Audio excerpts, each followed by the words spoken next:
students, welcome to class 12 by Unacademy. I am Shivani Sharma, your maths educator. So बच्चे, आज के इस video से हम लोग chapter number 2 inverse trigonometric functions के मोस्ट एक्सपेक्टेड क्वेश्चंस को सॉल्व करेंगे, जो आपके बोर्ड एग्जाम्स के लिए ना बहुत ही ज्यादा इंपॉर्टेंट है. ठीक है, तो IETF is very simple chapter. Question को एक बार देखो, खुद से सॉल्व करने की कोशिश करो. जो भी एनसीईआरटी रिकॉर्ड सीरीज में जो भी मैंने आपको फॉर्मूलेज बताए थे, आई होप आप सब लोगों ने उन फॉर्मूलेज को याद कर लिया है. ठीक है, तो उन्हीं फॉर्मूलेज के थ्रू आप आसानी से इन क्वेश्चंस को टारगेट कर सकते हो.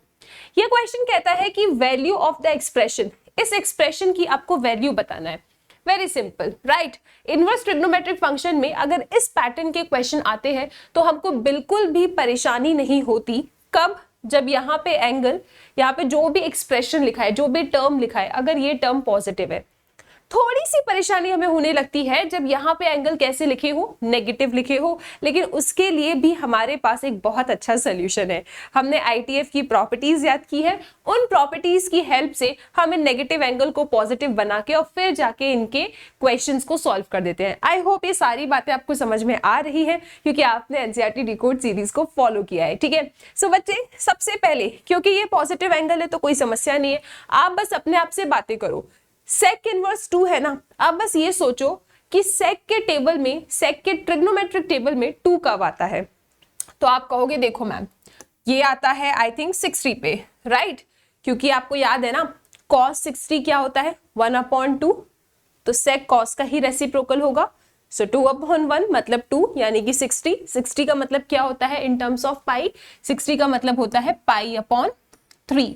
तो बच्चा सेक इनवर्स 2 की वैल्यू तो आपने लिख दी. All good. अब इसी तरीके से यहां पे आप बात करेंगे साइन इनवर्स 1/2 में. आप सोचेंगे कि साइन के ट्रिग्नोमेट्रिक टेबल में 1/2 कब आता है, 30 पे. और 30 को हम क्या लिखते हैं, 30 को हम लिखते हैं पाई/6.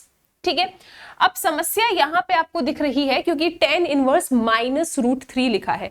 अब हमको ये नहीं पता कि ये tan इनवर्स -√3 क्या होता है, right. We don't know this, हमको इसकी वैल्यू नहीं आती. लेकिन हमने कहा कोई बात नहीं, हम ट्रिग्नोमेट्रिक, हम IETF के फॉर्मूलेज तो जानते हैं ना. tan इनवर्स -x क्या होता है बच्चा, ये -tan इनवर्स x होता है जब x आपका ऑल रियल नंबर्स को बिलोंग करे, राइट. ये जो नेगेटिव का साइन है वो बाहर आ जाता है.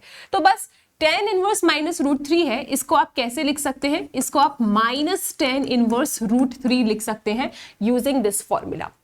अब तो ये पॉजिटिव हो गया ना. अब बस अपने आप से पूछो कि tan के ट्रिग्नोमेट्रिक टेबल में √3 कब आता है. सो √3 आता है 60 पे. एंड 60 का मतलब क्या होता है, 60 का मतलब होता है पाई/3.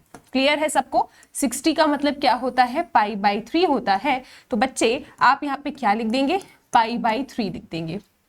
Now just simplify this expression. पाई/3 से पाई/3 चला गया, आपके पास क्या आता है, आपके पास आता है पाई/6. That means the correct answer is option D. I hope ये क्वेश्चन सबको क्लियर है. परफेक्ट, नो समस्या. चलें आगे, अगले क्वेश्चन की तरफ आ जाओ. अगला क्वेश्चन देखते हैं. इसी पैटर्न का एक और क्वेश्चन है, इंपॉर्टेंट है. IETF के पास्ट ईयर के क्वेश्चंस देखोगे, 1 मार्क्स वाले क्वेश्चंस, 2 मार्क्स वाले क्वेश्चन इसी तरीके के पूछे गए हैं. ओके, आपको इस एक्सप्रेशन की वैल्यू बताना है. अगेन कोई दिक्कत नहीं है, tan इनवर्स √3 पॉजिटिव है तो कोई दिक्कत नहीं है. हाँ, यहाँ थोड़ी सी समस्या होगी क्योंकि cot इनवर्स -√3 हम नहीं जानते. मैंने कहा कोई बात नहीं, मैं ये तो जानती हूं ना कि what is cot inverse -x.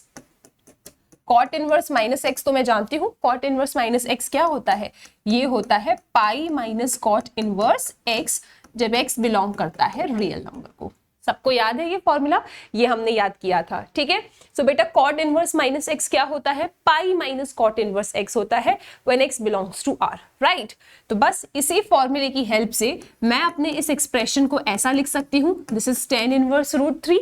ठीक है, इससे तो कोई प्रॉब्लम नहीं थी. नेगेटिव का साइन बना दो.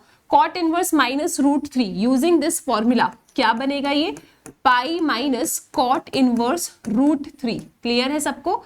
तो ये कैसा बन जाएगा, this will be tan inverse √3 minus pi plus cot inverse √3. ठीक है, अब बस अपने आप से बातें करो कि tan के ट्रिग्नोमेट्रिक टेबल में √3 कब आता है, कब आता है बेटा, 60 पे. 60 का मतलब क्या होता है, पाई/3.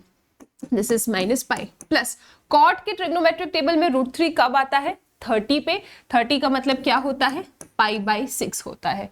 आप एलसीएम ले लेंगे, यहाँ पे आपको 6 मिलेगा। This is 2π minus 6π plus pi. तो बच्चे आपके पास क्या आ रहा है 3π माइनस 6π, सो माइनस 3π/6।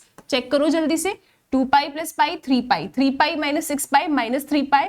आप यहाँ पे कैलकुलेशन करेंगे तो आपके पास क्या आ जाएगा -π/2 आ जाएगा। क्या आपके पास ऐसा कोई ऑप्शन है? आप बोलोगे मैम होना ही पड़ेगा। ठीक है, क्लियर है, सिंपल है question. Just apply the formulas. बेटा जो भी फॉर्मुलेज मैंने आपको याद करने के लिए कहा था उनको अच्छे से याद कर लो, राइट। उनके थ्रू आप इन क्वेश्चंस को टारगेट कर सकते हो। पास्ट ईयर में ये इस टाइप के सवाल पूछे गए हैं, वेरी सिंपल, एमसीक्यू में आ सकते हैं। ठीक है, इन क्वेश्चंस को तो हम गलत नहीं करके आएंगे, राइट। चलो आगे चलते हैं। नेक्स्ट क्वेश्चन, प्रिंसिपल वैल्यू बता दीजिए tan इनवर्स -√3 की। तो कोई समस्या नहीं है, हम सब जानते हैं tan इनवर्स -√3 को हम क्या लिख सकते हैं, जल्दी से बताएंगे। अभी इतनी बार हमने फॉर्मूला लिख लिया है। नेगेटिव अगर आ जाता है यहाँ कोई एक्सप्रेशन तो हमको डर लगता है, तो कोई डरने की बात ही नहीं है। आपके पास फॉर्मुलेज है, फॉर्मूले लगाओ, उसे पॉजिटिव बना दो। ठीक है, हमने बना दिया इसको positive. So this is -tan inverse √3। तो ये क्या होगा, अब आपको बस इतना सोचना है कि tan के ट्रिग्नोमेट्रिक टेबल में √3 कब आता है। सो ये आता है 60 पे, एंड 60 का मतलब क्या होता है बेटा, π/3 होता है। सो जो सही आंसर है that is option A, -π/3। Is it clear? Easy है बच्चों, राइट, सिंपल। आगे चले अगले क्वेश्चन पे। अगला क्वेश्चन देखते हैं। Right the value of tan inverse 2 sin cos inverse √3/2। बस एक्सप्रेशन को देख के डरना नहीं है कि इतनी बड़ी सी एक्सप्रेशन है मैम, एक नहीं, दो नहीं, तीन ट्रिग्नोमेट्री। क्या करना है बेटा, कुछ नहीं करना है। आप ना यहां से इसको सॉल्व करना स्टार्ट करोगे। ठीक है, आप कहां से सॉल्व करना स्टार्ट करोगे, इसको यहां से सॉल्व करना स्टार्ट करोगे। ठीक है, देखो कैसे, दिस इज tan इनवर्स, इनको कहेंगे तुम शांति से बैठे रहो, यहां पे बात करेंगे। ये क्या आ रहा है, cos इनवर्स √3/2। आपको बस अपने आप से पूछना है कि cos के ट्रिग्नोमेट्रिक टेबल में √3/2 किस एंगल पे आता है। सो √3/2 आता है 30 पे, एंड 30 का मतलब क्या होता है बेटा, 30 का मतलब होता है π/6। ठीक है, ये उड़ गया, इसको सिंप्लीफाई किया।